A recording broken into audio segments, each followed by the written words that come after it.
We are on. We're on now. Okay. Can you hear us? Can you hear me? Okay.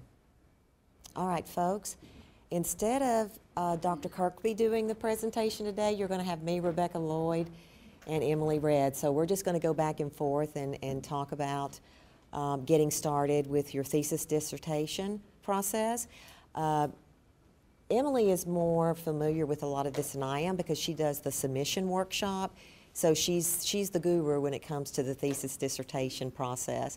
But today we're just going to be talking about the beginning of this process, which is a long journey, and we're glad you're here today because we encourage folks to get started with this during their very first semester.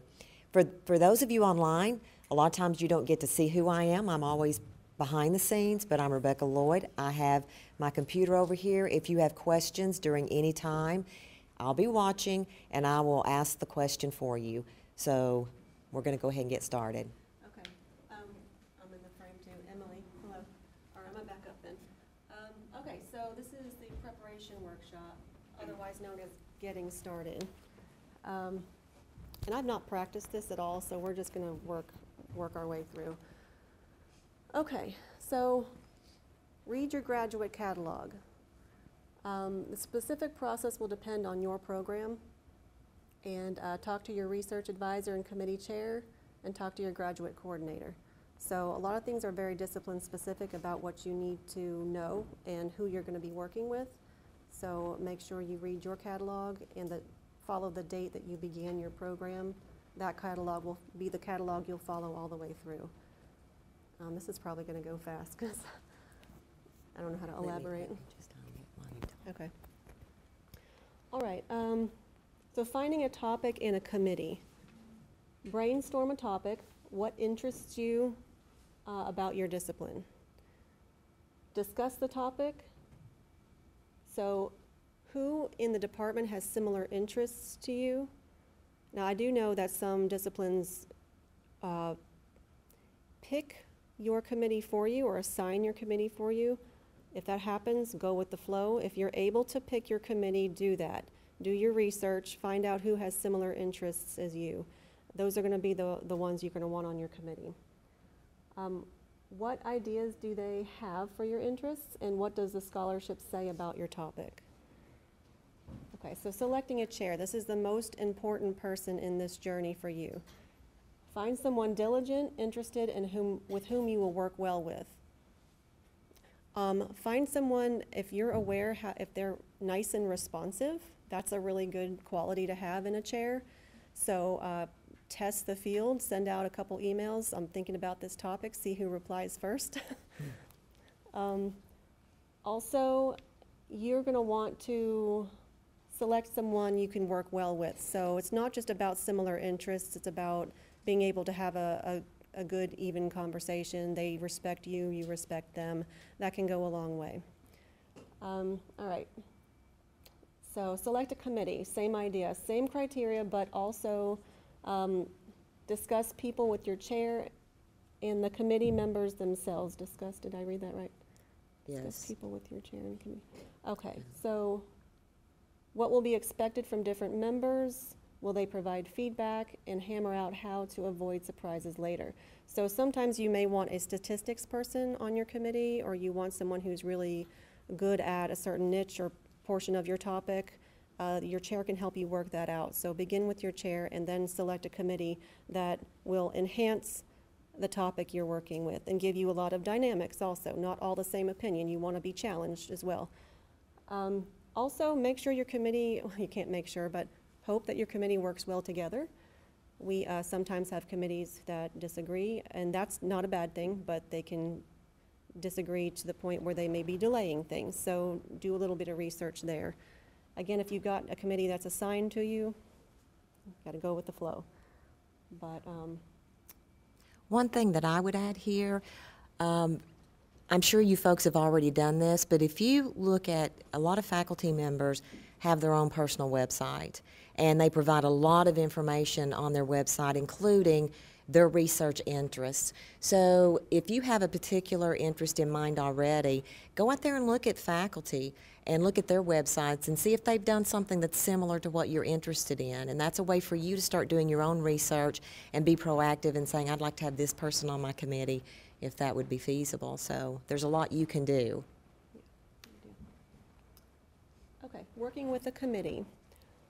With your committee identified, work with your graduate coordinator and your graduate program specialist to fill out the necessary forms. Okay, this is something that I don't work with, and I know the dean, is that him? Scott. I'm sorry. It's okay. I had it on my schedule for 3 o'clock, not 2 o'clock. Oh, that's what I was thinking. For those of you online, the presenter's here, so we're going to hand it over to him. I'm just starting with the committee. Yeah, this is what we got. Thanks.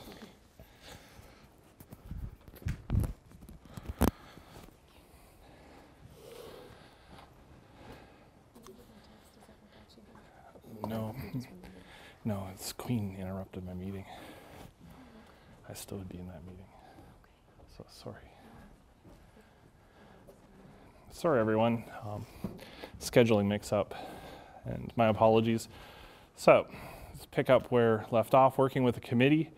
So with the committee identified, you work with your coordinator and your program specialist to fill out the necessary forms. There's always paperwork for this. Committee form formalizes your committee. If you need to change your committee at any time, there's a change of committee form that requires permission of the person leaving the committee to authorize that, as well as the person joining. A candidacy form, which notifies the graduate school that you have completed the requirements for candidacy, and your program of study, which presents the plan of courses that will meet your degree requirements. And this is an important part for both you and us to make sure that you're taking the courses that you need to successfully complete your degree. It would be very unfortunate to find out that you need to take another course or other courses at the last minute before you think you're going to walk across the stage, and you're here for another semester or two because you had the wrong courses or you didn't have the right courses. So turn in these forms by the end of your first year. Keep stamped dated copies. Make changes before you register for thesis and dissertation hours. So once you register for thesis and dissertation hours, there's a requirement to be continuously enrolled. That includes the summer. So don't enroll in thesis and dissertation until you're ready for that as well.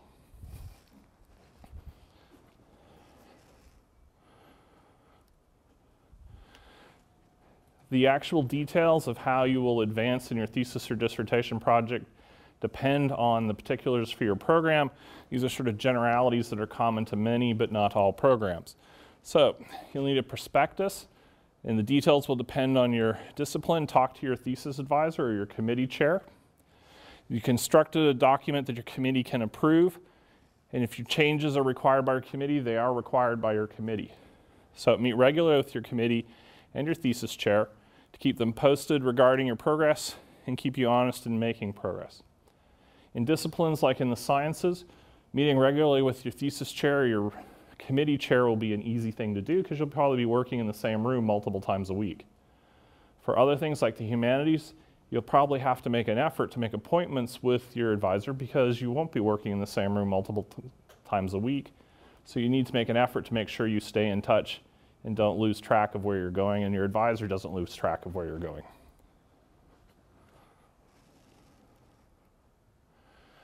Other approvals. If you work with human subjects, any kind, shape, or form that involves human data, you might need IRB, Institutional Review Board approval.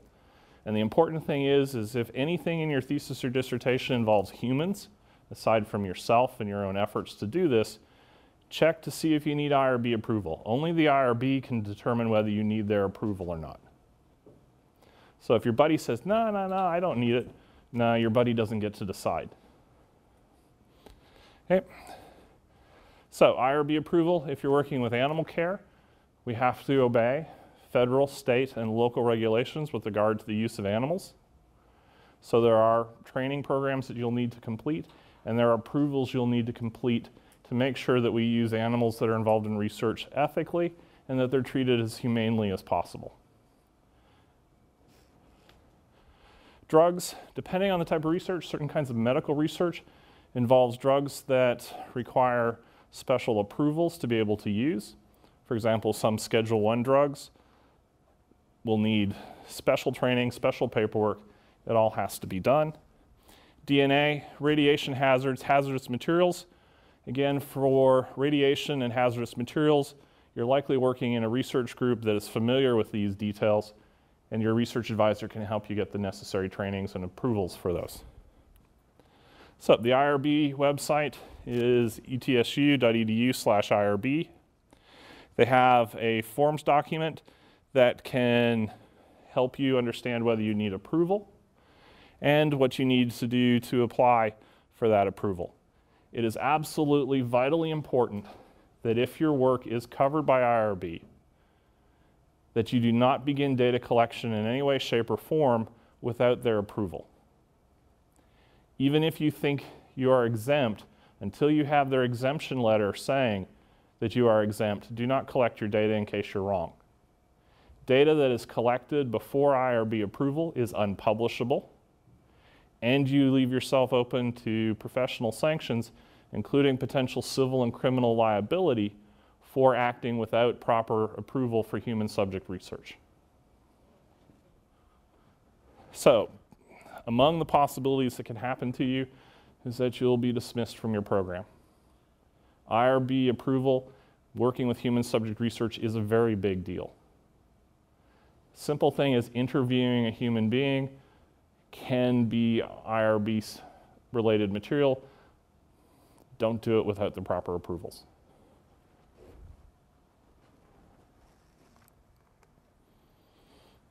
All right. Research and writing, register. When you're ready to start writing your manuscript, register for your thesis and dissertation hours. It varies from program to program.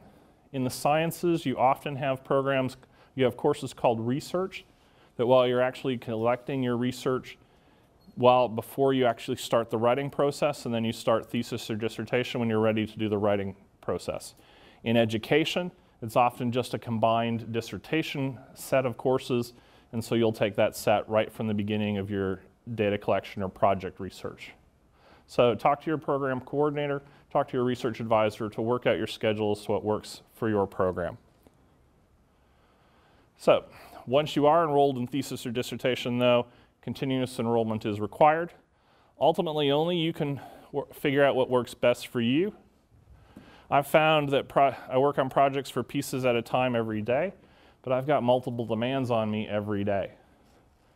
So, ongoing projects chip away daily an hour or so. I tend to like to schedule my hard stuff first thing in the morning. Gives me a sense of accomplishment. Also, I get the hard stuff done when I'm better rested. Trying to do that hard stuff at the end of the day after I do all the other stuff, not as useful a tact for me, but you need to find what works best for you.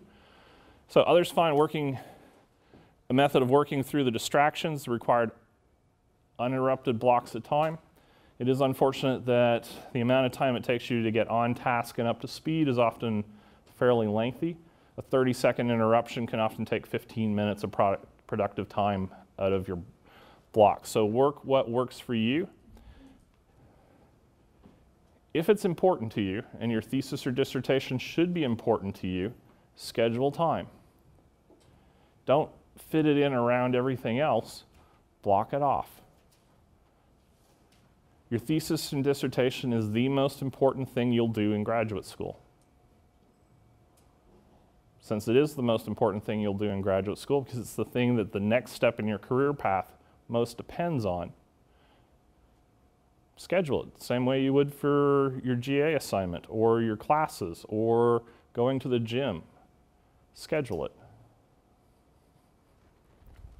If you don't want to think of it as an appointment, think of it as a date. You're making a date with your thesis. So you can give it its full attention on your scheduled time. So I'm a chemist. I'm actually a computational chemist, which makes me sort of a bit of a different beast in the sciences. So I stare at a computer all day, almost every day, but take pride in what you write. I review essentially every thesis and dissertation before it gets published in our digital commons, except for the chemistry thesis, which is reviewed by either Dean McIntosh or Associate Dean Bartosik. Take pride in what you've done. You've spent 2-5 years working very hard to get the data, to get the material that'll go into this document. Make the final finished document worthy of that effort. So, take pride in what you write, how you construct sentences. It's really unfortunate, in my opinion, when I read the abstract and I see grammar errors. Don't usually find spelling mistakes, since spell checkers have eliminated most of those, but grammar errors are still common. Poorly constructed sentences. You know, if I have to read that first sentence 4 times to figure out what you meant, it's probably not a well-constructed sentence. Think about who your audience is that's going to read this. The average thesis in our digital commons repository is accessed over 10 times. That's not the next student in your advisor's chain of students looking at it, not your friends. Well, it could be all those, but it's most likely potential employers, admissions committees for PhD programs if you're a master's student. If your work looks sloppy, it doesn't matter the quality of the content, they'll judge you very quickly. They'll do a quick look review, decide whether to invite you in for an interview, decide whether to continue your application. If the initial impression is you did sloppy work, they won't take the time and effort to see whether the content really matches that impression or whether, no, that first impression was wrong. So get the abstract as best as you can. Make sure there's nothing wrong with it. Make sure it's very readable. And readable for your field, whatever that entails. So, same thing, make your figures publication quality. We are publishing your thesis or dissertation. We do it electronically, but if your figures are all blurry and fuzzy, which is a common problem we see, then how does someone who is interested in that interpret that data?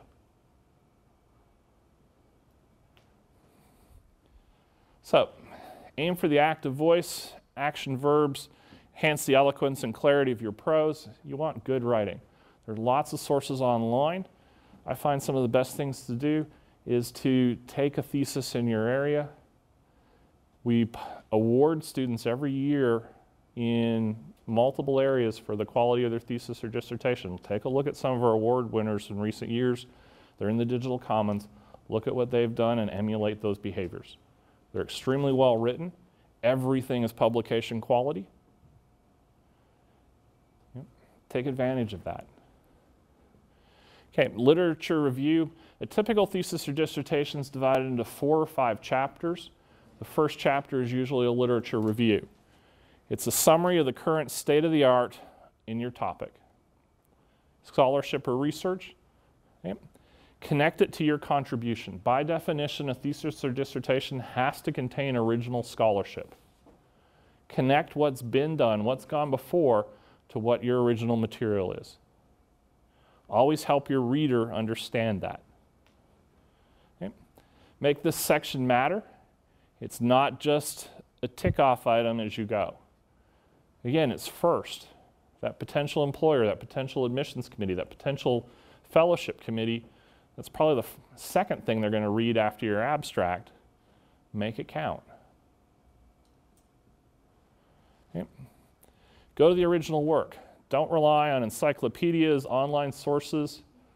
Rule of thumb is if you don't know who wrote it, assume that the person who wrote it didn't know what they were talking about. Okay. Wikipedia is a really good resource. I use it all the time. But I am aware of Wikipedia's limitations. Wikipedia has, unfortunately, a high error rate. In my area, in physical chemistry, there was a person who was an active Wikipedia writer several years ago who was intentionally writing bad things there. Not bad as in ugly or embarrassing or inappropriate, bad as in the science was wrong. And I saw that stuff on my students' assignments over and over and over again, despite me telling them, no, someone out there is doing this, don't do it. There were collections of physical chemists that were trying to figure out what was going on and why this person was doing it.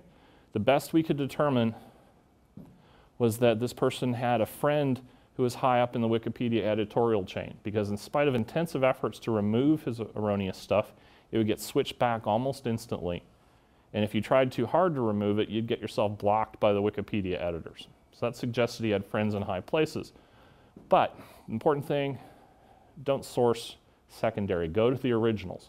When I was doing my PhD thesis, I sat in the bowels of my university library, because online wasn't so useful then, and pulled out the original papers, from the original work. I didn't cite the site, go all the way back to the direct original. The encyclopedia writers like to complain about online sources and their error rate. Unfortunately, the research has been done, and those encyclopedia sources, those textbook sources, don't have a great error rate themselves. Go to the original. It is an unfortunate thing that you can't trust that someone says this work said that without checking the original. Okay, academic misconduct issues in writing. Fabrication, plagiarism, and other practices that deviate from commonly accepted practices for proposing, conducting, or reporting research. There's no statute of limitations on this stuff. People do lose their degree 30 plus years later. People lose their careers years later because someone tripped over the fact that they had plagiarism in their PhD dissertation, in their master's thesis, whatever. Once it comes to light, it gets investigated. If you're guilty, you'll have your degree stripped from you. Your employer will probably fire you because you no longer have the degree to qualify for the position. And it does happen. People have been sued by their employers for all the damages from falsely claiming a degree that you didn't deserve. Okay. It is unethical to propose one thing to get approvals and not to do those things. This especially applies for human subject research. Whatever you get your consent forms to do is what you must do. If you promise complete confidentiality to your subjects, you have to deliver complete confidentiality. You can't say, oh, it's important for me to tell the world who they were. No, you don't get to do those kinds of things. Those things are unethical, and when it comes to humans and animals, unethical is often also illegal. Okay. These academic misconduct errors do not include honest errors or differences in interpretation. So if you're selective in reporting in your data, everything that supports your thesis you include, everything that doesn't support your thesis you exclude, that's not an honest interpretation. But being wrong isn't misconduct. Being fraudulent, being selective is.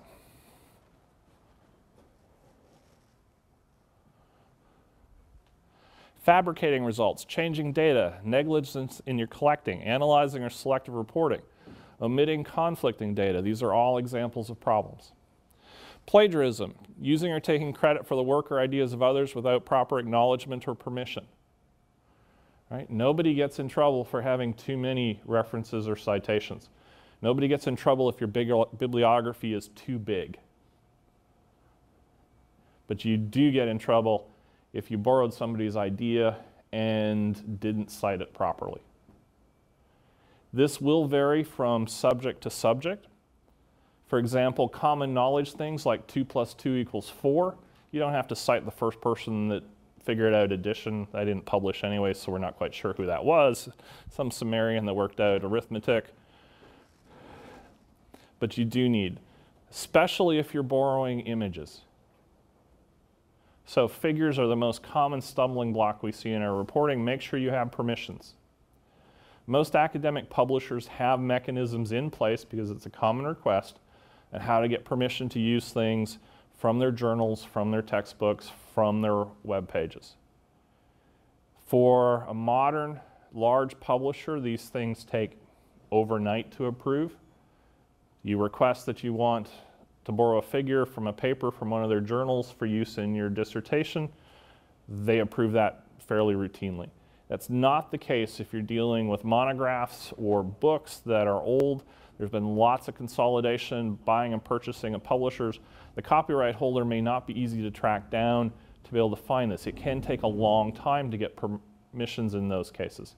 The fact that it's difficult doesn't remove your obligation to do it. So you've written your thesis, you defended it. We find out that you didn't have permission to use a particular figure and it takes a year to track that down. Well, guess what? It takes a year to track that down. You're the one tracking it down. We're just waiting for you to do it, but you don't graduate till it's done.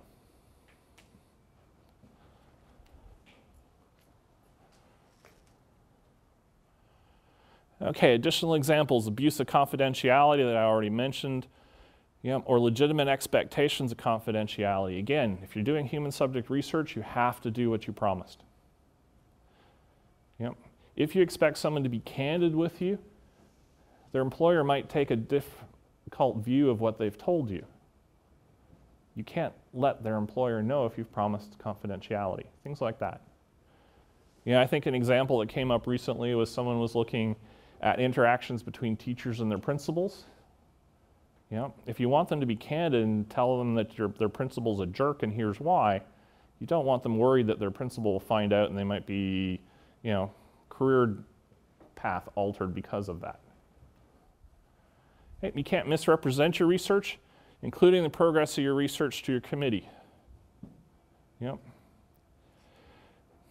I have fired students in my lab that told me that they did this experiment and they hadn't. Why? It seems like such a trivial thing. Well, the problem is there aren't enough people to stare over everyone's shoulder. If you've lied on something important about that, what else are you lying to me about? I can't trust you. If I can't trust you, I can't let you work unsupervised. I don't have enough hours in the day to supervise every one of my students every day, all the time. So, knowing inclusion of material that will mislead the readers. We don't need any thesis or dissertation lawyers because we don't have a law school here. If you're parsing the truth so finely, just don't bother. Also, violations of federal, state, or university requirements. If you've broken the law in the preparation of your manuscript, you don't have a manuscript that can be published.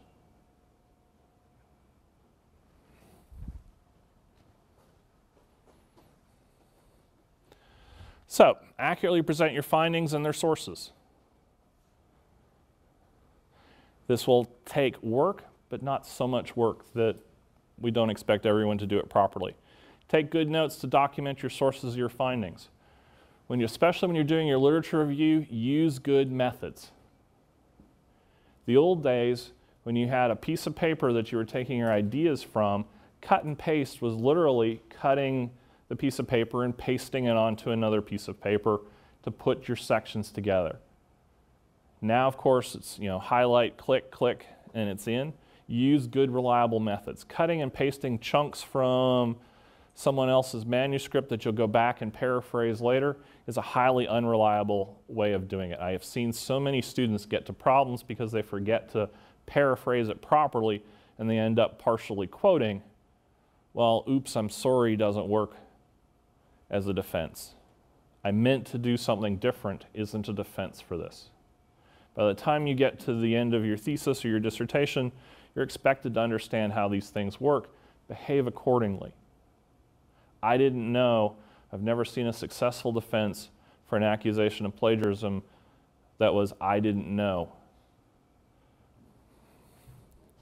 Use Turnitin. Contact your major professor, research advisor to be added to a class with a Dropbox. You'll have a thesis or dissertation class. The professor can turn Dropbox on for that you can route it through. Okay. When you submit your thesis, it will make sure the plagiarism detection is enabled. It will give you a plagiarism score. Okay. You can look for problems there. One thing to note, though, is make sure that it's not submitted to the database for Turnitin until it's your final version. If you're submitting earlier drafts to check for them and they get put in the database, the final version will be useless to us because it'll be referencing yourself all the time, which means it won't give an accurate score. won't give a reliable score. The other thing is, there's no number for turn it in, right?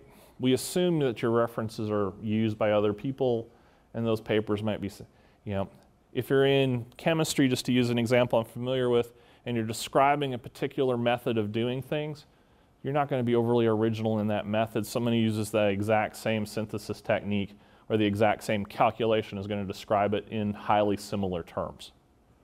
We're looking, though, at the overall picture, and especially the narrative portions of your thesis, especially the analysis portion of your dissertation. If you have any questions, don't hesitate to contact me. I'm more than happy to explain what needs to be done to you and your advisor in helping them set up that Turnitin report.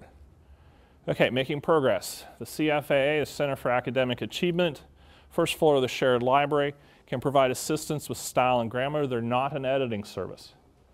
It's easy to think that they're an undergrad-oriented facility, and they are kind of a bit, but they will help graduate students with the mechanics of writing and the mechanics of good style.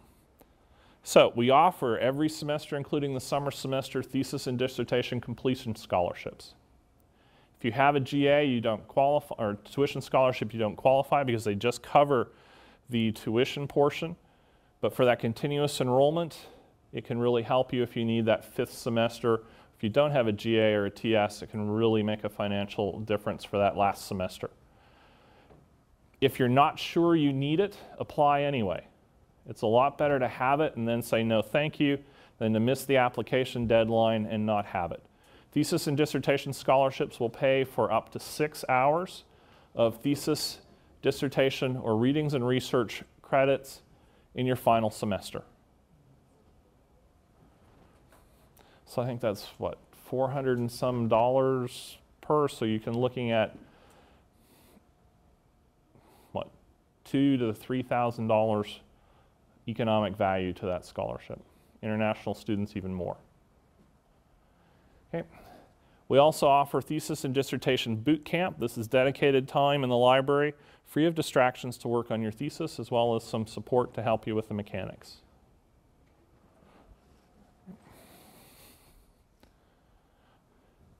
So, don't forget to file your intent to graduate form. It seems trivial, but if you don't file it, you can't graduate. And you need a new one every semester. So if you thought you were going to graduate in December, so you filed one last September, you didn't, you need to have filed one again to graduate in May. If you miss the deadline, you're going to have to graduate in August. You're going to need another one. Okay. Schedule or oral defense.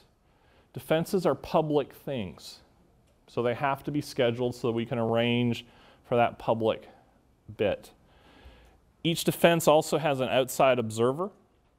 The outside observer is there to make sure that your defense goes according to the university regulations.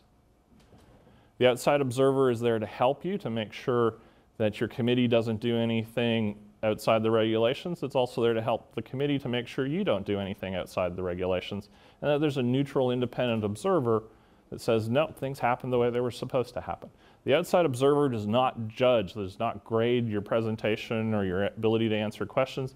They just make sure that the procedures were followed according to the regulations. Okay, you need to supply the graduate school with an abstract so that we can schedule that outside observer. You need to distribute thesis or dissertation copies to all of your committee members. Most graduate faculty who serve on committees have a cutoff date. They need to prepare for your defense. It takes me about a week of serious effort to prepare for a defense, especially in an area that I'm not overly familiar with. So if you hand me a thesis the day before the defense, or the worst, I've had some given to me a few hours before the defense, your defense will not last very long. Because the first thing I'll do is say, I haven't had a chance to review your manuscript, there's no point in continuing. And if a majority of your committee agrees with me, you've just failed your defense, and you only get 2 attempts. So talk to your committee, find out what their cutoff dates are, find what they want to have ready for your defense, and meet those requirements. Don't waste one of your 2 precious attempts because you gave them an incomplete manuscript, or you gave it to them at the last minute. And yeah, I have had incomplete manuscripts given to me as well. So, The actual defense is a program-specific process. They usually involve some sort of presentation, like a seminar presentation, and then a question and answer period. Oftentimes the question and answer period will be divided into a public part for people who are just curious as to what your results mean, and then more of an examination part where your committee is deciding, do you know what you did, how you did it, and what your results mean at an appropriate level. So, your defense is graded pass or fail. But most people don't pass in a clean pass. And what I mean by that is that there's no changes required to their thesis or dissertation manuscript. If your committee requires changes, you have to make those changes. They're not suggestions, they're requirements. It can get complicated if one member of your committee says, I need you to change it this way, another member of your committee says, no, don't change it that way, change it this other way, and they can't agree with each other. Use your research advisor to help you sort that out. When I was a student, I had two committee members that if you said up, the other one would say down. They almost seemed like they couldn't agree on anything, including the weather. But my research advisor helped me sort it out so their competing demands were met so that there was a final completed document they all could approve of. Okay. Chair and committee approval is required before submitting your thesis or dissertation to the graduate school for review. Complete agreement may occasionally and very rarely occasionally not be possible. There are mechanisms in place, but you won't probably need them. The chances of one of your committee members passing away between defense and final form is hopefully a rare occurrence.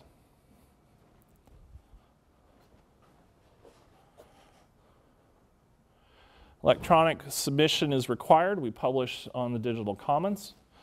So our electronic thesis and dissertation system improves access, improves the visual components, so we allow multimedia content in there. So you can include video, sound bites, animations. You can take advantage of this when you're preparing your thesis. Take a look at the electronic thesis and dissertation guide for the requirements for the manuscript early so that you get everything in place the first time, not a scramble at the end.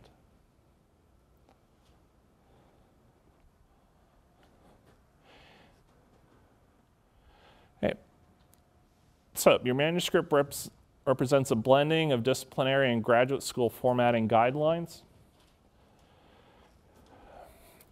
The goal is to create a stable, sophisticated, comprehensive, final electronic document that can be published on our Digital Commons that will look good and be easily readable and accessible for the readers of your material.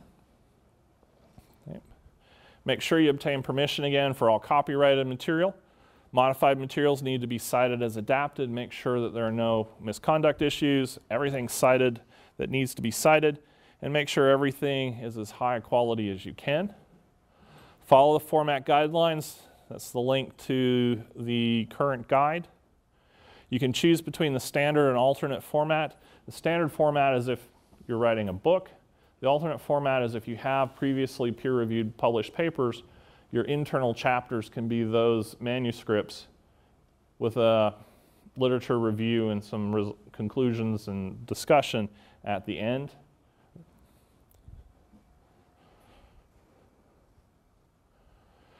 Follow the format for your discipline, whether that's American Chemical Society, Chicago Manual Style, American Philosophical Association, Modern Languages Association, so on and so forth. Remember, the APA requires, if available, the unique DOI code, so the unique document identifier code for all electronic citations. Use another thesis or dissertation as a guide, not a primary model. And you need to submit it as a single file, not several chapters. Now, sort of as a bit of advice from experience, Word doesn't like big manuscripts, especially big manuscripts with lots of images in them. So how you get that single file at the end is different from how you will probably write it efficiently. So my advice is write it as individual chapters and put it together at the end rather than trying to write it as one big, huge document. I've seen way too many students suffer from difficulties in trying to manage a large document in Word during the writing process, during the revision process. Word was never designed to write books, and it behaves like it was never designed to write books. If you do use the ultimate format, it has to be approved by your program. Okay. There is in the guidebook a discussion on how to do that. Most important thing is everyone who's graduated has done this, so you can do it too. If it seems like a big, daunting task, it's because it is a big, daunting task. But everyone who graduates completes it. So you can do it as well. Make use of the resources you have available.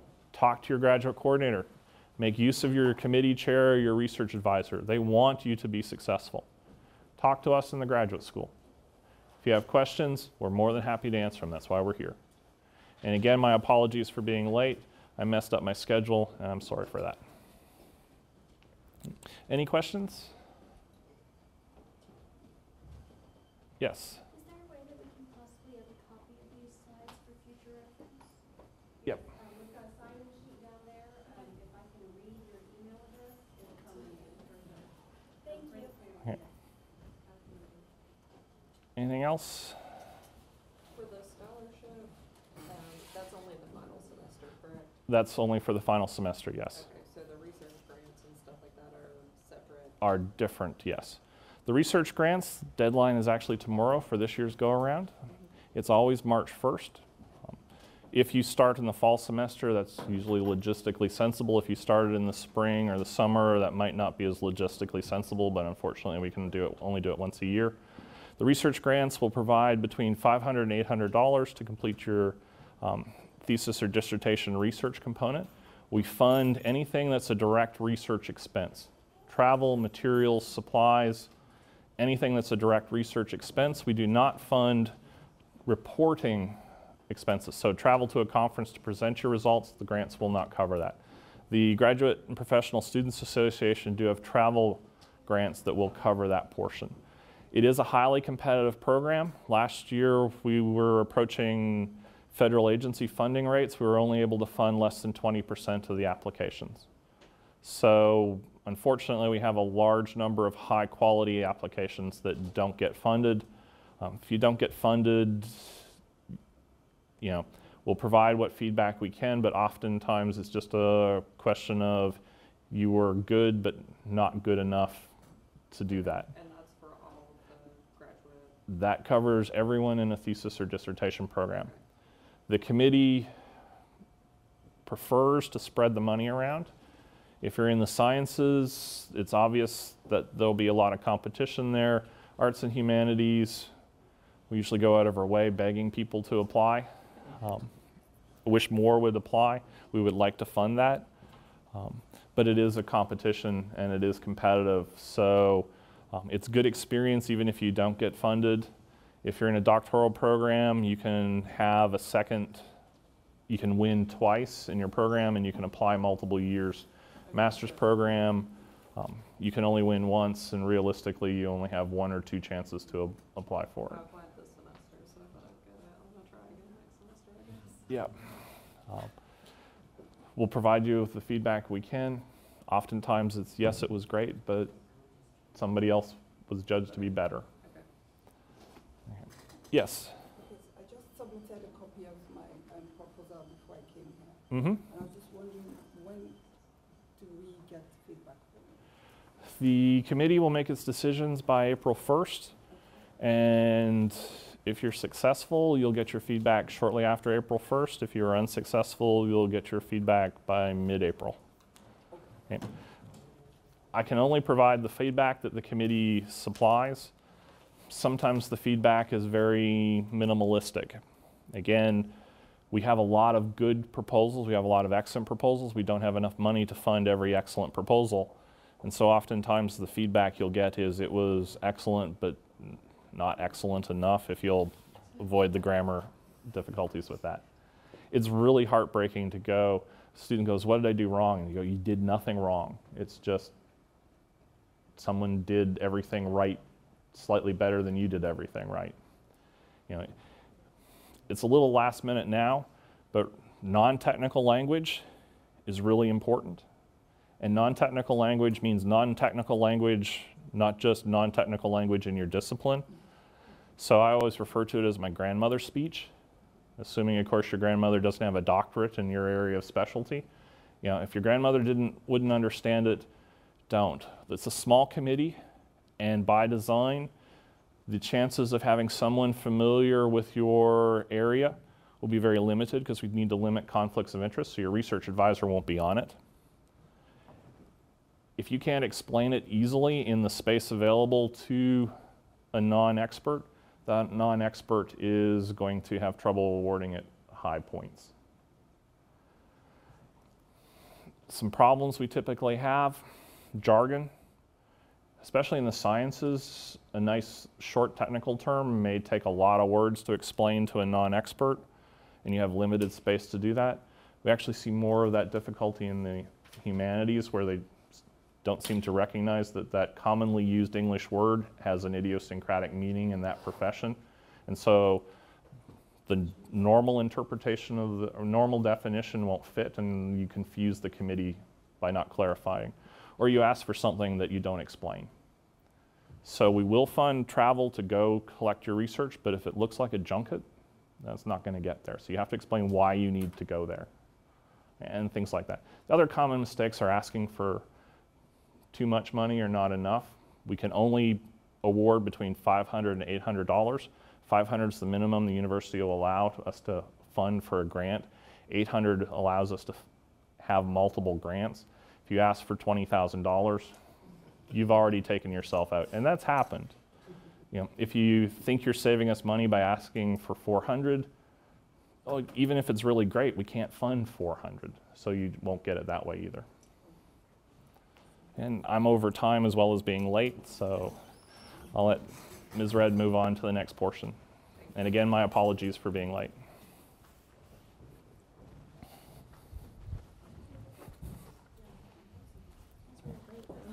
Sorry. That's okay, it happens. It was on my schedule, and then my meeting ran long, so again, I'm sorry. It's okay. It's all right. No, you got here and we were winging it. Yeah. I'm glad you got here. You can always tell way better stories when you're done. Yeah, thank you. All right, I'm gonna hand out these. That's me. Are we Thank you. off?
Okay, can you hear me?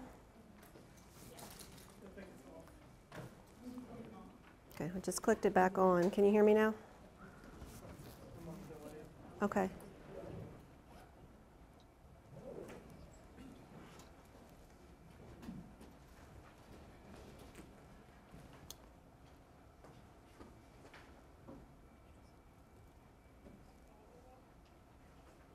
Yeah, we're good. I heard myself. Okay.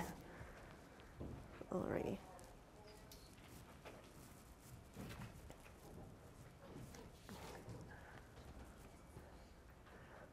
What time is it, Rebecca?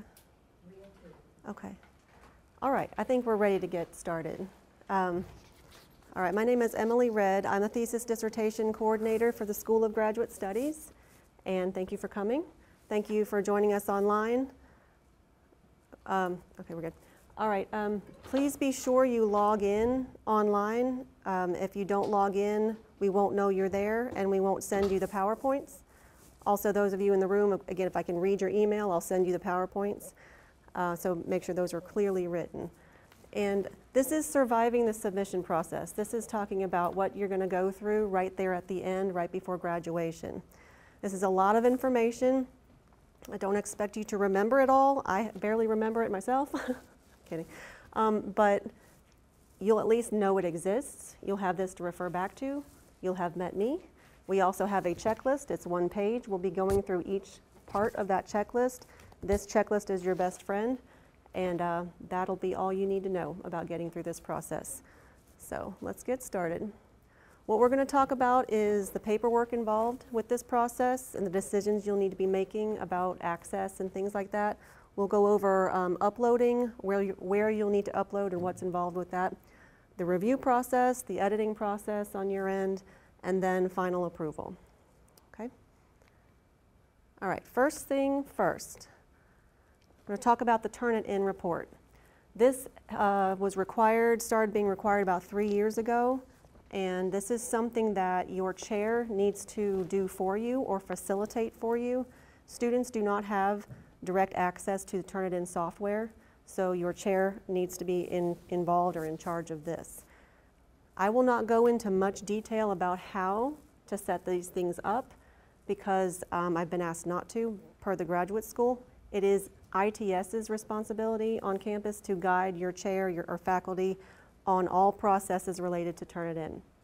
So how to run the report, how to manipulate the report, and how to download the report is their responsibility to learn how to do.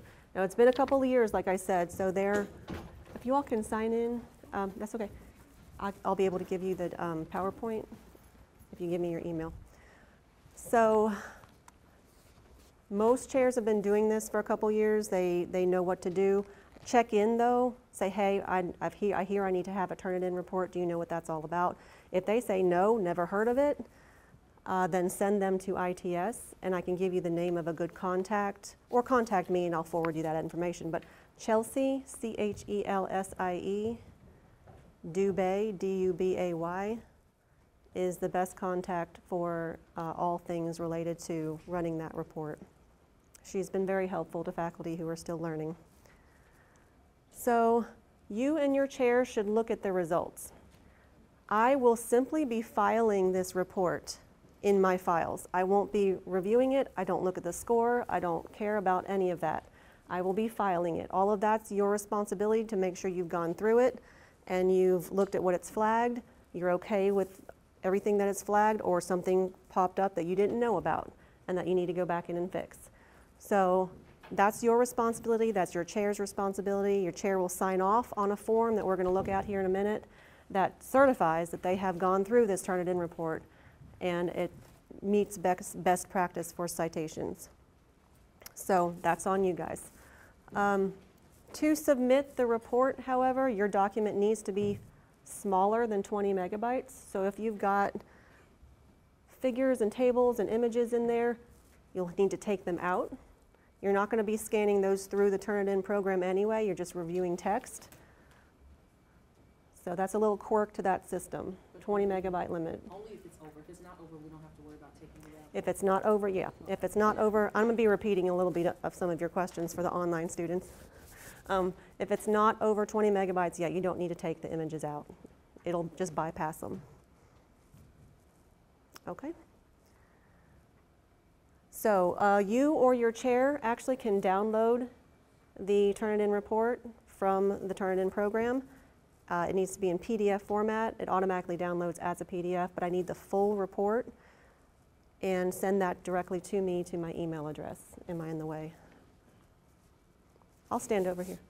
Sorry, did we Okay. send that, or does our chair send it? Either one. At this point, it's assumed that you and your chair would have gone through it, so I can receive it from either one of you. And I know that you can't set this up on your own. So if you send it to me, I know your chair had to be involved. So either one. Okay. All right, so if the final report, now this is an email issue, if the final report is over 20 megabytes, you can't send it to me via email because I cannot receive anything that's over 20 megabytes. So then we have to go to a Dropbox situation. A lot of these reports end up being large because the document's large to begin with, and then it gets even larger once you've attached a report to it. So ETSU has a Dropbox you can use. I prefer to do it this way rather than Google Docs or some of these other things that I may not have a personal account to. We all have access to ETSU's Dropbox, so let's use this. If your document, if your report is over 20 megabytes, use this Dropbox.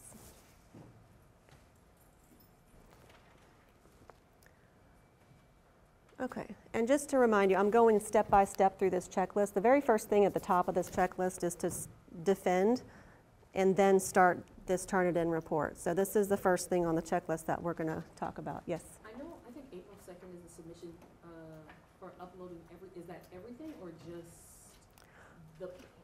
Right. just the paper, or is this all of the information we have to give to you? Okay. The question was, it's April 2nd, the deadline to upload all of this. I will get there. I'm gonna go through what's most important and what can trickle in later. Yes, I'll talk about that.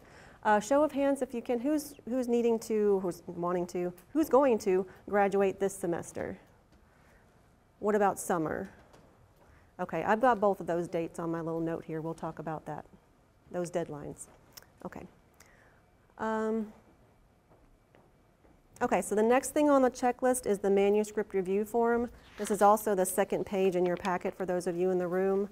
And those of you online received these forms from Rebecca. It's called the manuscript review form. We're going to go through that real quick. So I have noted here, fill this out with your committee, and that's because you're here in this room and I can tell you things, and so you can relay that to them. There's a very important question that's often missed at the top of this form, and this can hold you up for graduation if it's not checked. So it's a grade change question. If you pass me and you get final approval, someone will need to change the grade from SP to S in our system.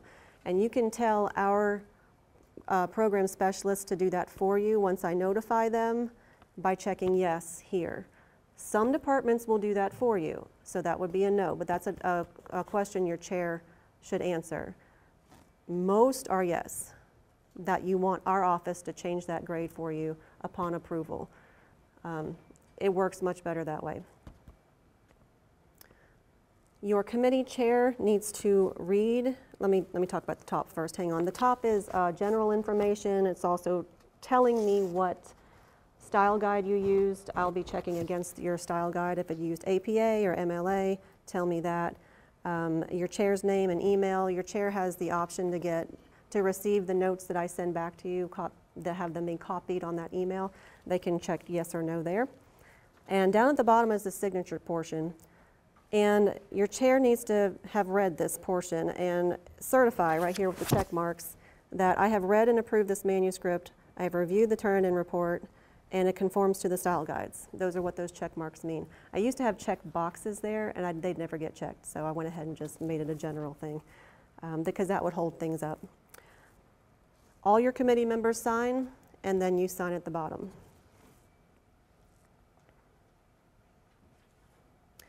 Okay, gathering signatures is sometimes tricky. Some departments have this form at your defense, some don't.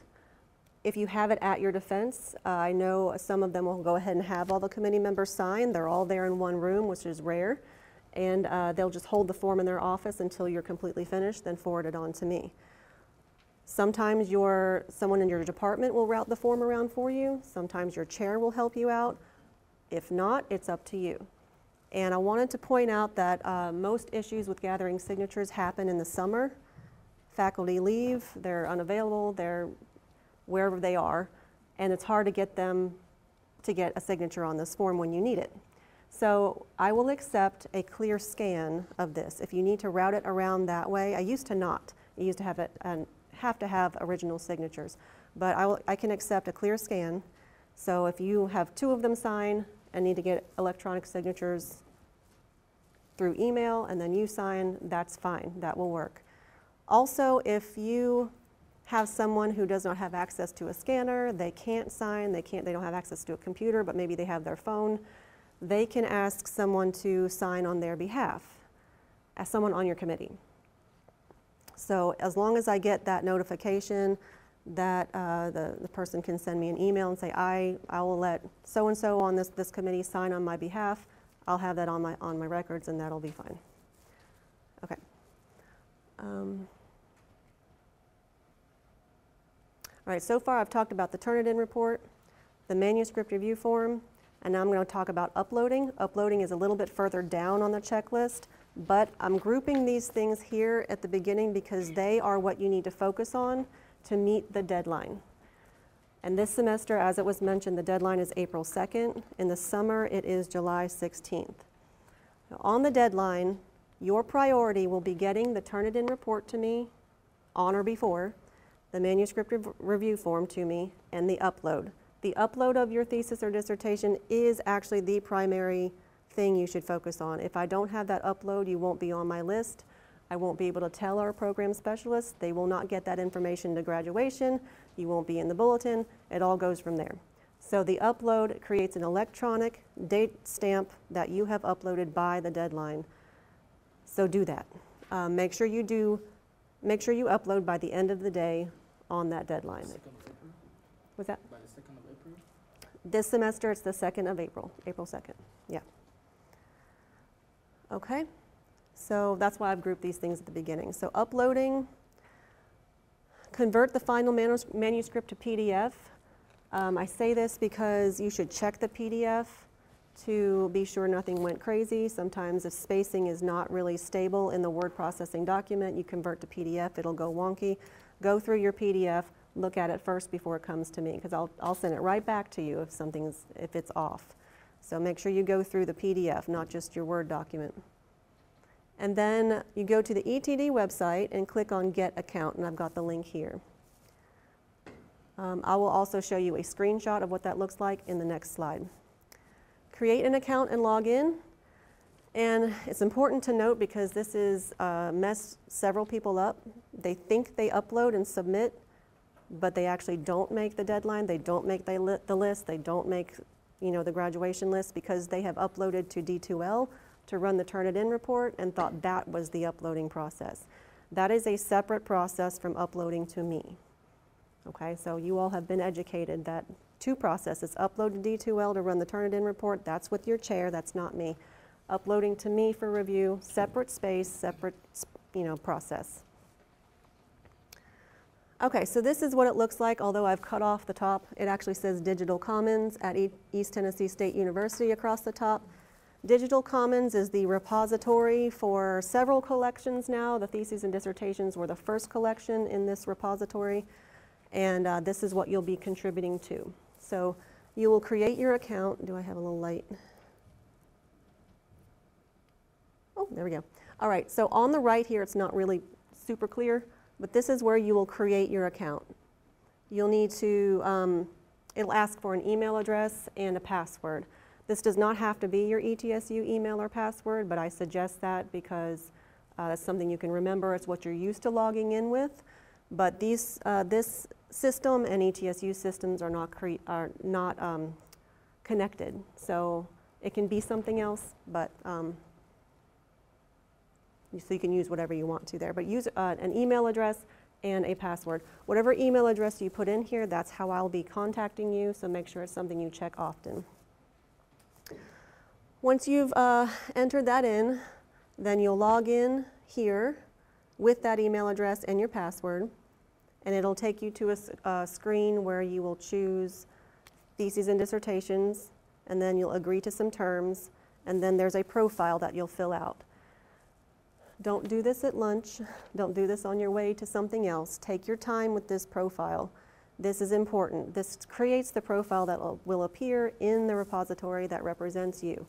your name, your title, your committee members' names, your abstract, select the disciplines that, or the topics that describe your discipline and also your thesis or dissertation. Those are search engine things. Access questions, and then at the very bottom, it's like a scrolly thing. At the very bottom, you'll browse, find your file, and click submit. Make sure you click submit. If you click submit, it'll take you to another page that tell you you have successfully uploaded, and you'll know you've done it. I don't mind. I'm probably the only one on campus who doesn't mind being contacted. If you are worried about it being uploaded, contact me. Sometimes they don't get uploaded, so I don't mind if you check in, you know, something weird happened, I didn't get the congratulations screen, can you check? I actually don't mind. Just email me and let me know, or ask me, and I can check it. It's such a crazy time. It's right there at the end. It's just boom, boom, boom, and if things don't flow, things can get held up, and you know, we want things to flow and get you through and get you graduated. So. Do you upload both the Turnitin report and the thesis and dissertation? No, you do not upload the Turnitin report on Digital Commons. You're only uploading your thesis or dissertation, the entire document. The Turnitin report will be sent to me via email. Yeah. By me or the chair of the committee? What's that? Is it by me, by the students, or by the chair? By you or your chair. Either one's fine. The question was, what was your question? Yeah, I mean, like, Em- upload both the Turnitin report and the thesis. Right. Okay, he was asking if the Turnitin report would be uploaded to Digital Commons, and it wasn't. It was just a thesis or dissertation. Turnitin report needs to be sent by email. I never talk this long, you guys, in my regular life. I'm not a teacher, so. Yeah, okay, we'll leave it at that. Okay, next. All right, so those are the three things that are most important. Turnitin report, manuscript review form, and uploading. Do those by the deadline, you are good to go. I cannot review your thesis or dissertation. I cannot begin that process and lesson until I have those three things. So that's why I listed those first. The other things can come in a little bit later. If we're dealing with the deadline situation, they can come in the next day or a couple days later. We cannot finally approve your thesis or dissertation until we have everything, but I can go ahead and get started on the review if I've got those three main things that we just talked about. Okay, so moving on through the checklist. The next form is the ETSU ETD release form, and that is the third page in the packet.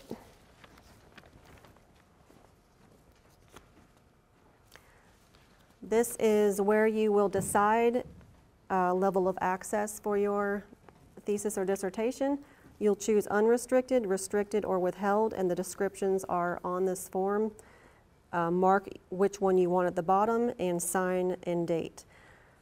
Unrestricted is most common. You're releasing for worldwide access. We want to share your research. You want to contribute back to what your field. You know, you've been pulling research. You want to be part of the research that's being pulled by other students, so we encourage that. But there are reasons why you may want to restrict or withhold.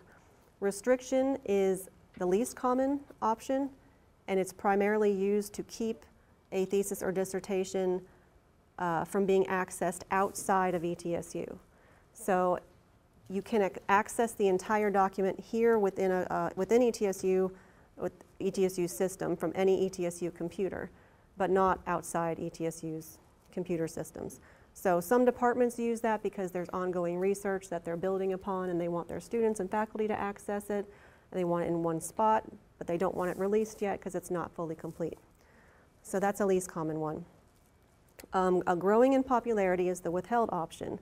If you are considering publication in any form, at part or in whole of your thesis or dissertation, I encourage you to withhold. Publishers, it was just a growing trend, and now it's pretty much the rule that they will not work with you if your document is posted anywhere in full. So if you want to work with a publisher, withhold it. And withholding allows you to, withholding means that the document and all paperwork related to your thesis or dissertation will not go anywhere for 1 year. Nothing will get posted, not even your abstract. No paperwork will be sent off for 1 year. Okay, and you can, well, before I say that, there's one stipulation, and that's down here at the bottom where you mark it. You do need to email the dean, Dr. McIntosh, to request that it be withheld. We manually work with these. We have to, we check them. We don't want everybody withholding just for whatever reason, so state your reasons why. Publication is usually the reason, and she'll reply and give you approval. You can request a second-year extension from her. She'll send that back to you in her email whenever she approves it. If you need 1 more year. We rarely have them go beyond 2 years. Okay. All right, so that's that form. Okay. Moving on to the ProQuest form. These are going to be the last 4 pages in your packet. I've got the instructions first because that's really just what you need to do. If you have chosen unrestricted, you follow these instructions. If you chose restricted, you follow those, and so on. They're a little bit different. The last 2 pages in the packet are pages 4 and 5, and those are the ones that are required. And these are the forms that these instructions cover. So just a few things to note here. I won't read through all of the instructions because they get a little bit complicated, but on page 4, choose traditional publishing, not open access publishing. Your microfilm fee does not cover open access publishing, and you have open access publishing basically through our database in Digital Commons, so you don't need to pay for it here with ProQuest. And then the other thing I wanted to note, this is also in the instructions as well, but it's on the last page. There's in the middle, it asks for codes and categories. You need the full packet here to be able to fill that in. So this is a 6 or 7, yes, Rebecca? We're behind online. Okay. On former statement. Okay. If you withhold and complete publication within the year, can you release it then? Yes. Yes. If you, I'll answer it. You can go on. yes, okay. Did you all hear that? Okay. All right.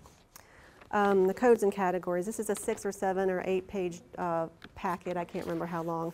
But when you go to download this, it's multiple pages. And these codes and categories are in the back of this packet. So that's where you'll get that from. The rest of it's general information. Okay. So the link to those instructions, and you've got them here in front of you, but for those of you online, the link to those instructions, because it's kind of a confusing form, is on the checklist for the ProQuest form. And it says in capital letters, read instructions first before filling out. Yes, ma'am. Okay, it says that the traditional publishing is $25. Is that including the microfilming fee, or is that something separate we have to pay? No, yes.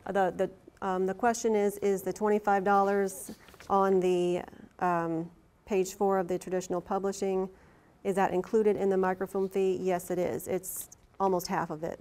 So $20, yeah. Okay. It's a $45 fee, and $20 goes to microfilm, $25 goes to publishing. That covers it all. Okay.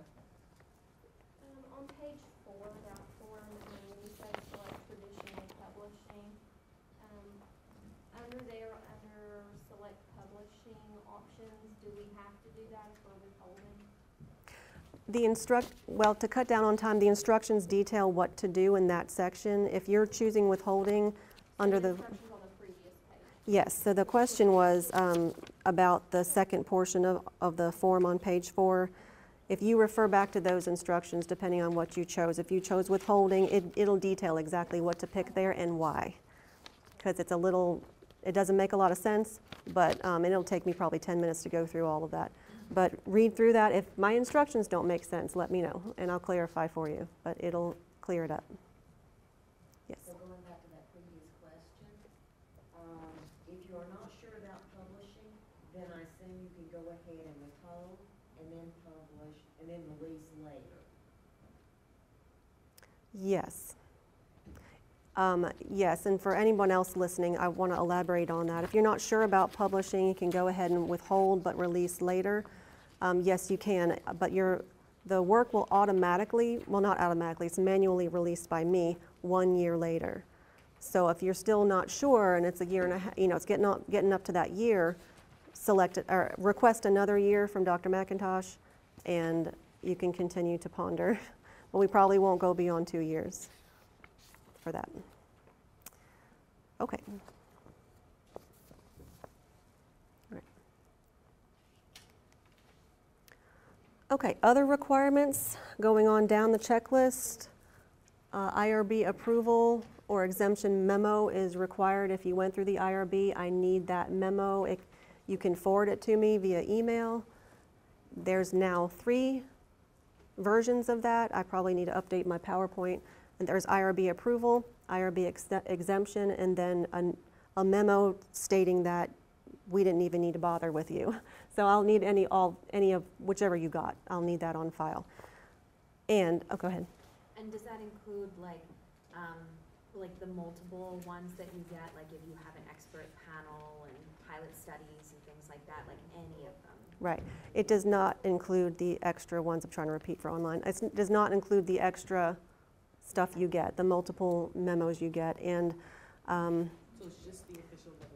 just the official letter. It'll say at the top, IRB approval, expedited review, or initial review. Any one of those will work. That's approving the study. The modifications, I don't need. Other things, there's some other packets that go back and forth. I don't need those. It's a 1 to 2 page memo usually, is it.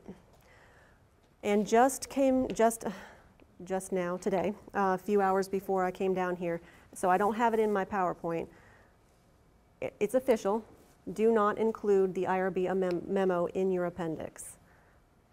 Some students want to include the IRB memo and other approvals physically in the appendix for display. Don't do that.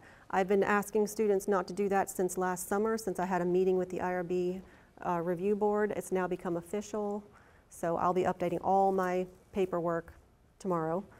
So I'm letting you know now to continue to spread the word. No IRB stuff in the appendix, yes. So we can reference it in our methodology, it just wouldn't, that's the only spot. Yes, yes, you will reference it in your methodology, but you do not include the memo in your appendix. Okay. Definitely reference it in the methodology, that's required. You really need to do that, yeah.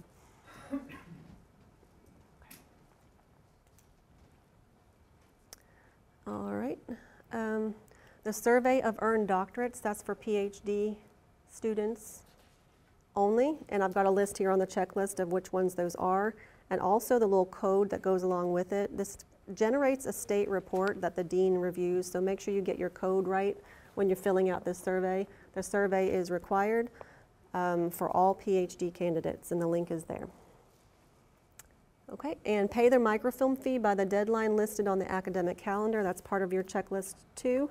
That date is usually the Monday before graduation, so it's not in line with the other deadline for this process, but most students pay the fee at the same time they're turning everything else in so they don't forget.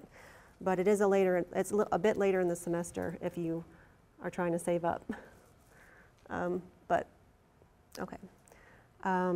I don't have that date with me, but it's usually the Monday before graduation. The ETSU, the ETD release form doesn't have any signature. Okay, we're saying the That's the third page. the ETSU ETD release form does not have a signature. Yeah, Let me see. it has the instructions. Yeah, wasn't. Right here. Oh, sorry. Okay, we found it. The signature is at the bottom of the page. Got it. Okay. All right. Okay. Okay, moving on. Permissions. That's also on your checklist. If you used an image that is a direct copy from somebody else's work, this can be artwork, maps, tables, graphs, rubrics, any other visual representation of an idea that's not your own, you need permission to use it. It just is the way it is. And there's various ways to get permission. You can contact someone directly. There are also databases out there that have works in them that provide permission in their language on the website. There'll be copyright links where you can find any work on this page is available to use, not a problem. Just get me that information and I'll log it if you're using. Sorry, do we have a question? How long for large sections of quoted material? Is that like pages? Okay. Bonds? The next one, our permissions are also needed for large sections of quoted material. That does not mean a block quote. That means like if you have an entire screenplay, like Beowulf, you're going to insert that into Chapter 3. That's going to need permission. And if you're not sure, you can run it by me. But yeah, it does not mean block quotes or anything like that. But if it's, what did I say, screenplay? A play, a written play or a screenplay. I just had one of those recently last summer that we had to take out because she had almost all of it. She had adapted it with her own notes, but it's still the entire thing was there and available. So we had to take that out. She didn't get permission. She asked, not enough time, didn't get permission, so had to take it out. Survey, yes. You're not clear as to who we're asking permission. The copyright holder, the author, the creator of whatever work it is that you're borrowing. The question was, who are we asking permission from? And so sometimes that's a little hard to determine, but it's just an investigation of where you are, what source you're with on, what web pages you're on. A lot of them will detail who to contact. A lot of websites have a copyright link, and you can read about what their specifications are. It's kind of an investigation. If it's not clear, then you got to kind of do some investigating. But the copyright holder, the author, or the creator of the work. Before we submit this stuff? I will need, I will need permission. I will need you to demonstrate that you have permission as part of this process. So you don't need to send that to me before we get started, but before we approve the final version of your thesis, I will need to make sure we have permission, or that image or figure will have to be taken out, or you'll be delayed if you need to keep it in.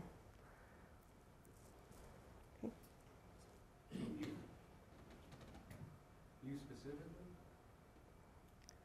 Yeah, you're gonna send it to the email. Okay.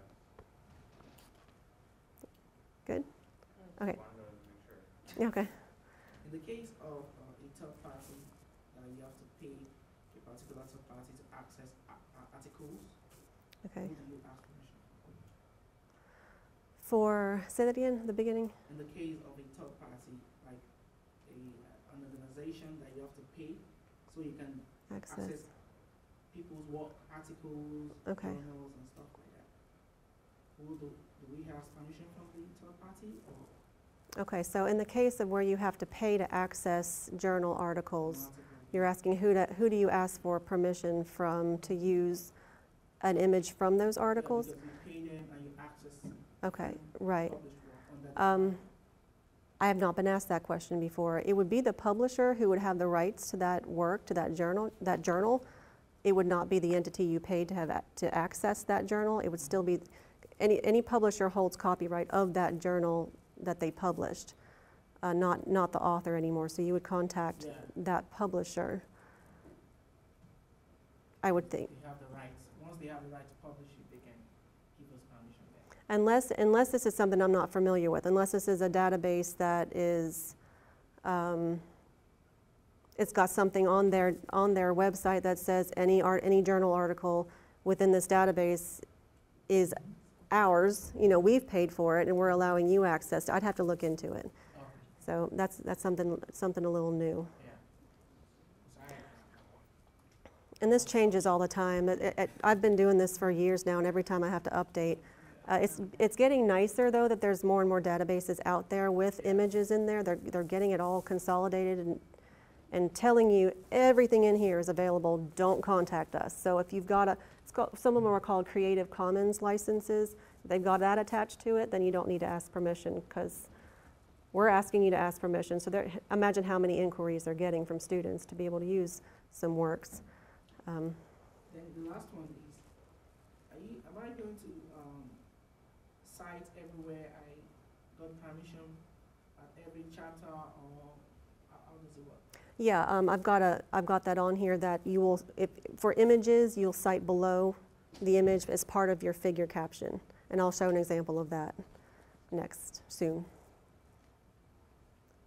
I don't know if you're going to cover this next yet or not, but does that also apply if we want the whole thing withheld? To require permission for usage of whatever? No. Wait. We can insert stuff whatever we want if we withhold?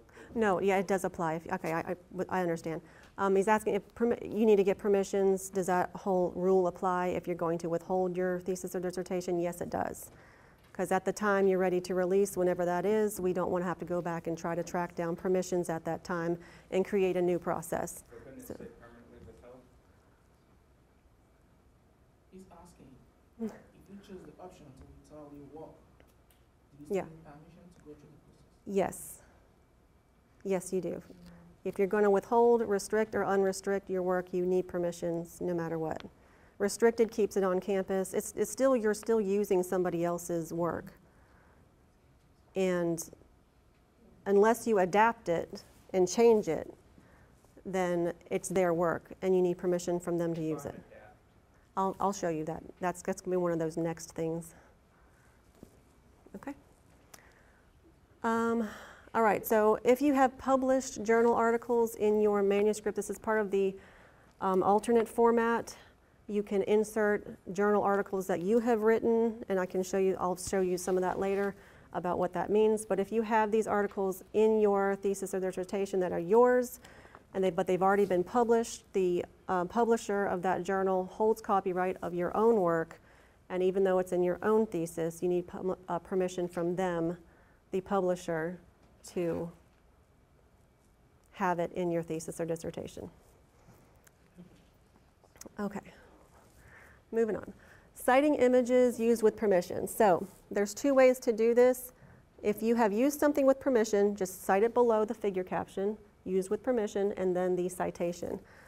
If you have adapted something, and I have a poor example here, but that means that if you've taken a visual representation of information that somebody else has created, and you have, and you can change the way it looks with colors and with the shape or whatever, you've created it in your own program yourself. It's the same information, but you've adapted the image.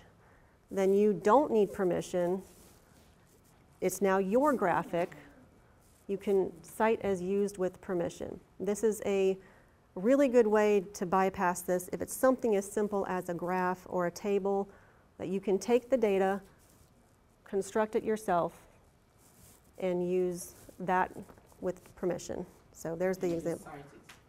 Then you just cite it, adapted from, and then your citation. Or you can do modified from, and then your citation. It's the visual expression is what's more protected than text. That's what we're talking about here. And so if you create your own, it's now yours. Right. Okay, little mini pitch here on the value of electronic documents. So multimedia is using more than one medium of communication. So a lot of, you're going to be writing, you're going to have tables and graphs, that's great. But if you have not considered this, consider if your thesis or dissertation or your topic can be enhanced with the use of video or audio or animations. At this time, we don't have a lot of dedicated support, especially for graduate students, with regard to creating these types of things. That would be really nice if we did. ITS is at your disposal. The help desk, they can help if you've got a project that you've started and you need help with, but they won't work with you collaboratively on stuff. We just don't have that resource right now, but I still want to encourage you all to think about this. If you think that this will add to your thesis or dissertation, then spend the time on it, and There is a website, it is a subscription website, lynda.com. It's got a lot of great tutorials on it. You can find a lot of stuff online too for free, but this is a one-stop shop for technical support if you're attempting to do any of these sort of enhancements to your document. If you are a GA or TS, the ITS workshops like on Adobe Photoshop, InDesign, Illustrator, all of those are available to you as a GA or TS. So you can check those out. And of course, if you insert any kind of video or even audio or anything using human subjects, you've got to make sure IRB is aware of it when you submit. I'm not going to play my little cute video because we're running low on time, but that's just to illustrate. I won't get into it. Anyway. All right. Okay, submit anytime. I've been talking a lot about the deadlines, but you can submit anytime. If you're ready in February, bring it on. Send it to me in February. I like getting work early. It reduces the amount I get all at once at the end of the semester. Make sure you've got committee approval, of course. You'll follow all of the things on the checklist, but at that point, there's really no order. You can turn things in at any time if you're submitting well before the deadline. If you're submitting right before or on the deadline, everything's reviewed in the order in which it's received. And I've already said this, you must have the Turnitin report manuscript review form in before I can begin, along with verification from your committee chair that the file you uploaded is the correct one. I will handle that last portion. When you upload, I'll download it. I'll say, hey, chair, is this the right one? Yes, it is, and then I can continue. So that's one thing that I do for you. Sometimes students have multiple locations of where they have their document, and I've gotten some documents that are not the final version, so we can catch them in that part of the process. Okay. So what I do in the review process, I do a format check against the grad school thesis dissertation guide, and I do a departmental style guide check. I'm going to go on and go into detail about what that is. Grad school, general guidelines. These are things this is not everything. As I go through these are things that students either ask me about often or they're common issues. So everybody wants to know margins. Here at ETSU, we're pretty relaxed on what you do as long as what you choose is consistently done throughout. Okay, I do know some universities have a solid template. If you are not 1.7 from the left, it's rejected. Not the case here. 1-inch margins are the suggestion. We want things to be centered, not crazy little strip down the middle of the page and not something way, way wide, just something normal. So 1-inch margins is a good way to go. Use a standard font and font size throughout. This is not only just to keep it simple, but also when you convert to PDF, sometimes wacky fonts can do wacky things. So you're going to use the page numbers, Arabic numbers, 1, 2, 3. Your page numbers will be centered and at the bottom of each page.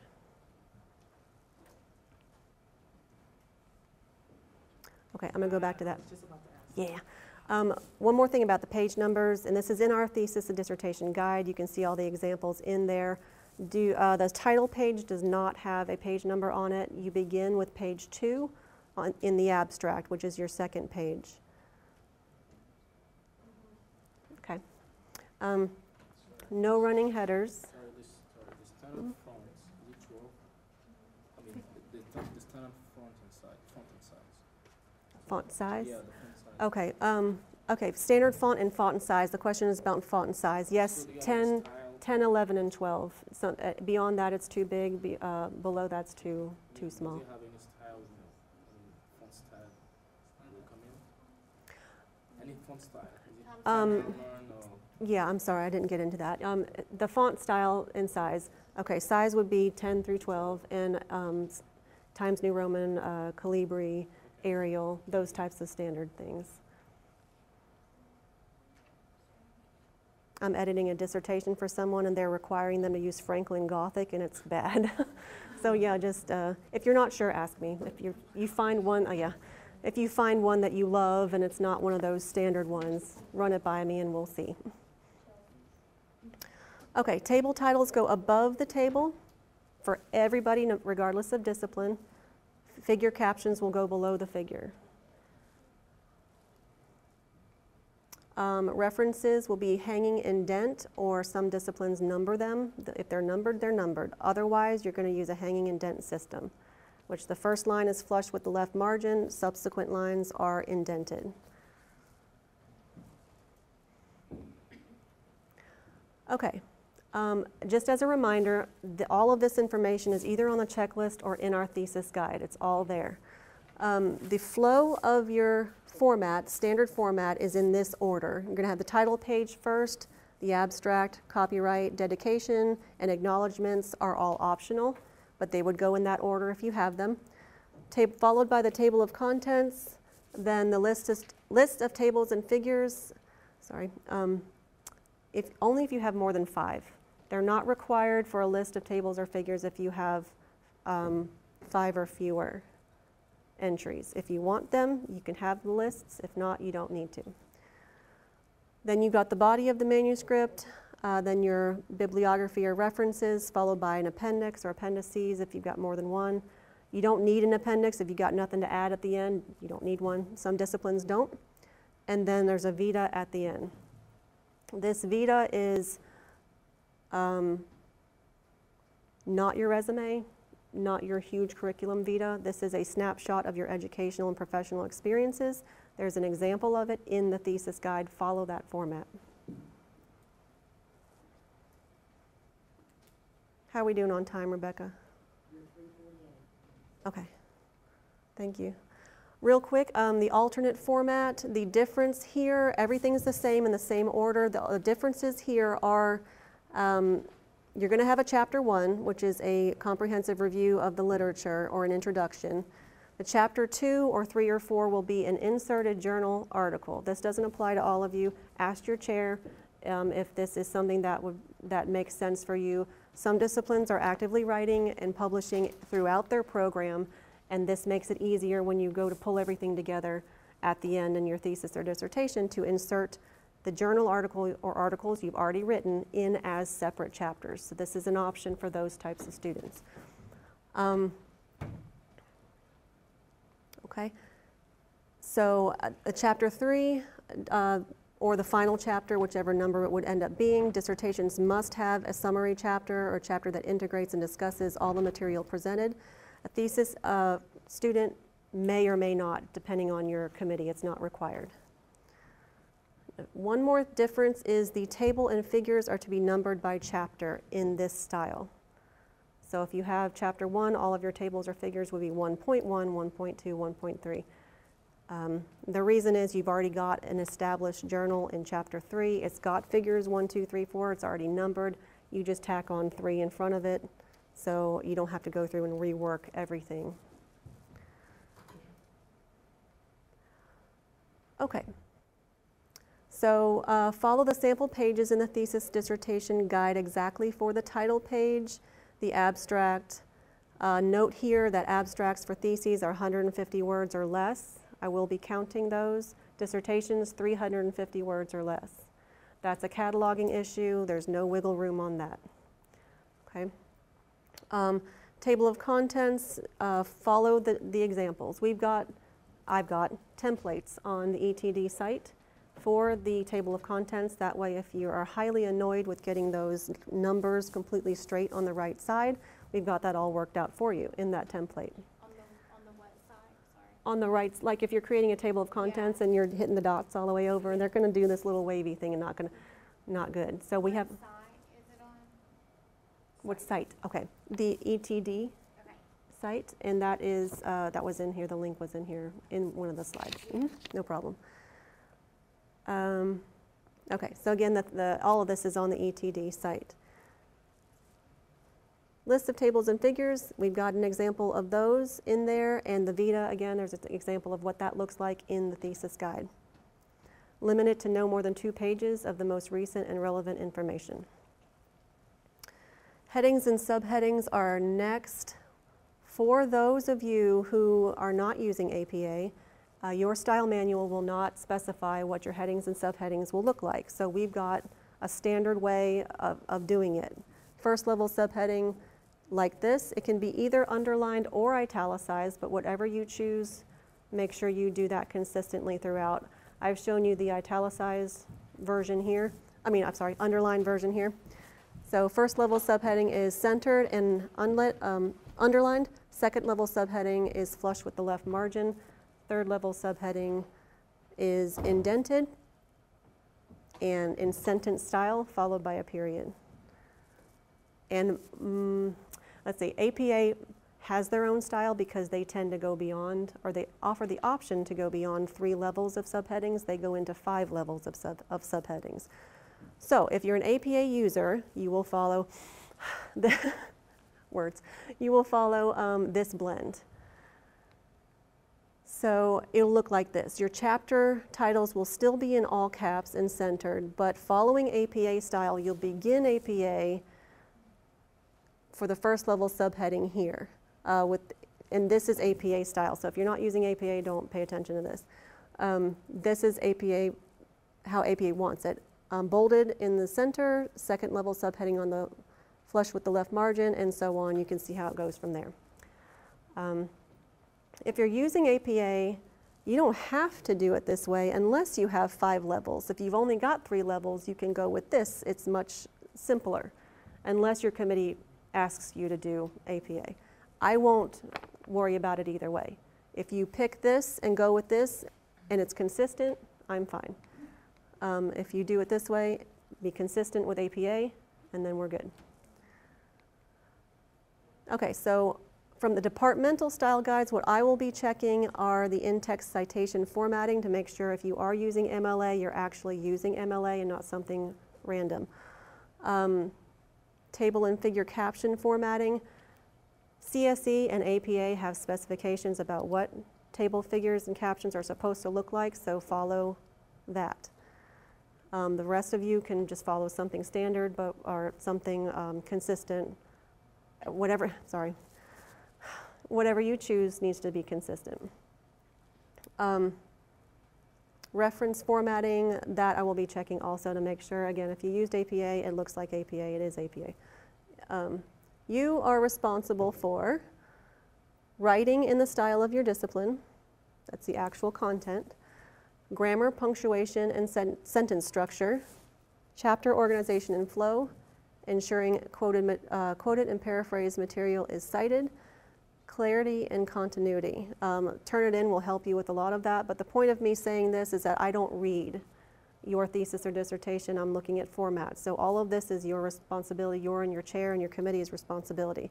So if you think you're turning in an unedited document, it may be passed through that way. So get it right before it comes to me. We had a smirk in the audience. All right. All right, so editing. So what you're going to get are comments from me. I'm going to edit in you're going to convert to PDF. I will get the PDF. I will make notes in the PDF and send that back to you via email. So you're going to get sticky notes in the PDF that look kind of like this. I'm going to highlight things, put arrows, fix this, do that. So make your corrections in your Word document and convert back to PDF and then upload again in Digital Commons. That's how that will go. You should expect at least 2 rounds from me. And I get this question often, how quickly can I get finished? And it depends on when you submit and if your paperwork is all in and how many corrections are needed. So if you're submitting on deadline day, April 2nd, you may not hear from me. Actually, let me rephrase that. I will make contact with all of you. I will let you all know that I have your document, you're in the mix, everything's fine. But you won't get notes back from me for maybe a week or a week and a half because I've got so many. If you submit in February, I'll have them back to you that evening or the next day. So it's a little different depending on when you submit. And of course, go ahead. No, I'm sorry. That's right. So you said that it has to get approved. So what reasons would it not get approved?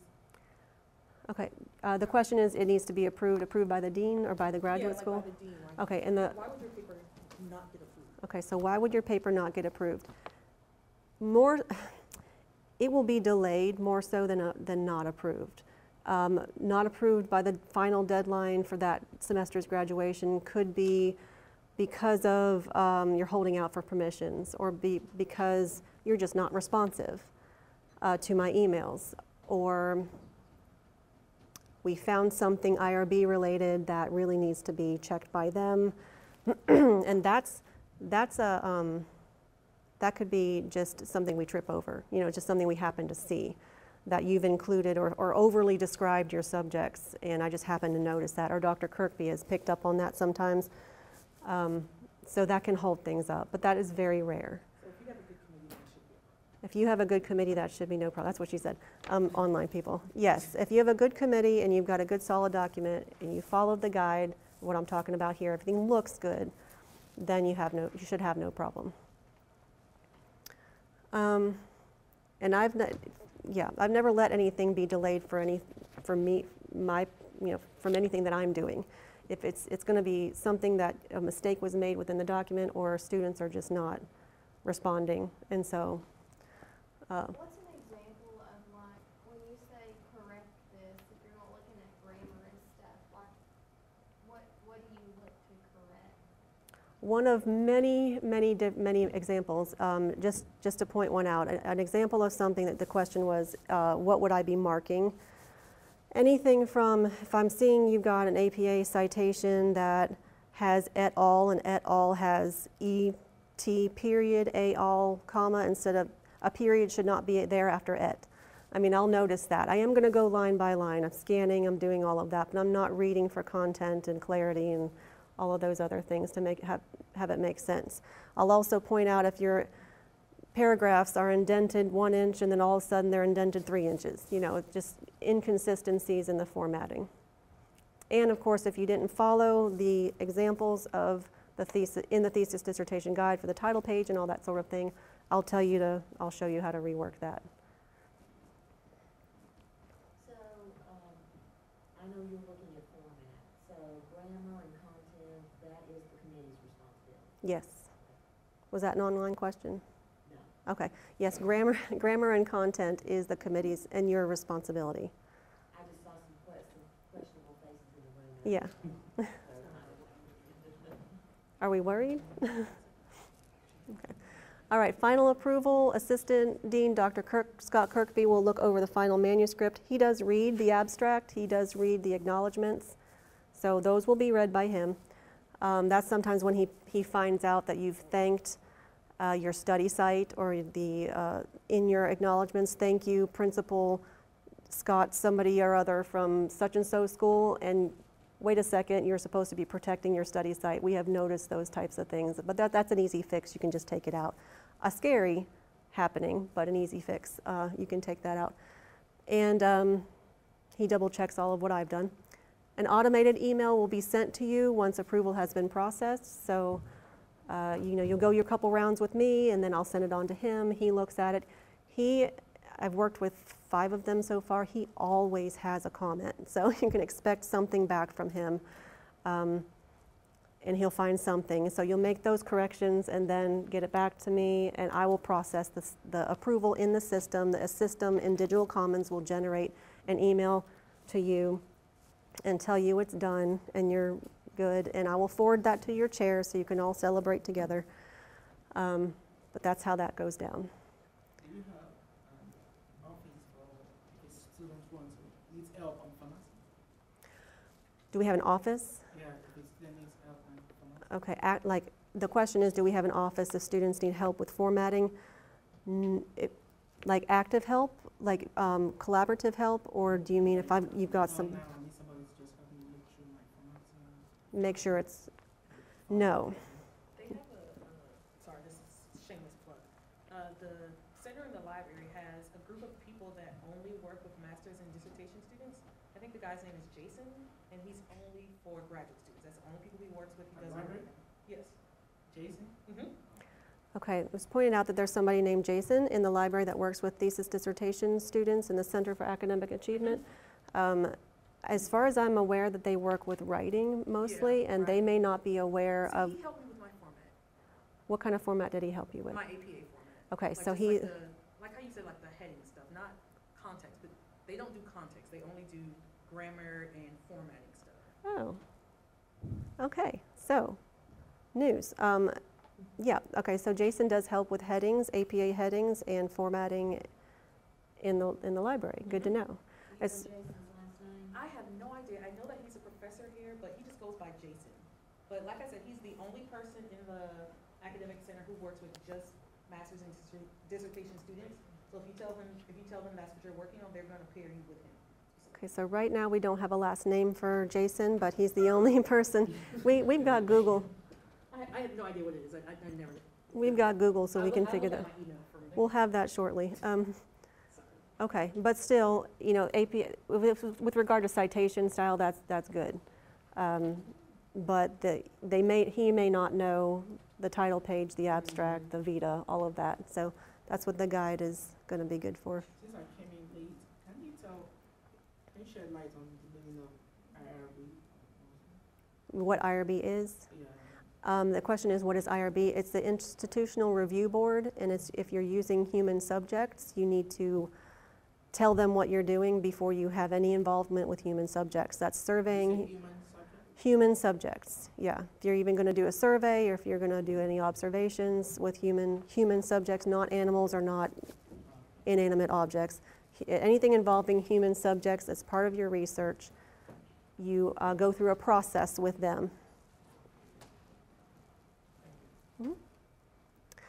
All right, so the initial deadline's about 4 weeks prior to graduation. The final deadline's about 3 days before graduation, so we have about 4.5 weeks for this process each semester. That sounds like a good amount of time, but it's not if you've got 90 to get through. So that's the amount of time that we have to work. So if you're getting notes back from me, it's a good idea to get things worked out, get all your corrections made, get it right back to me. I keep ongoing lists. Not only if you submit, when you submit in the order in which, okay, back up.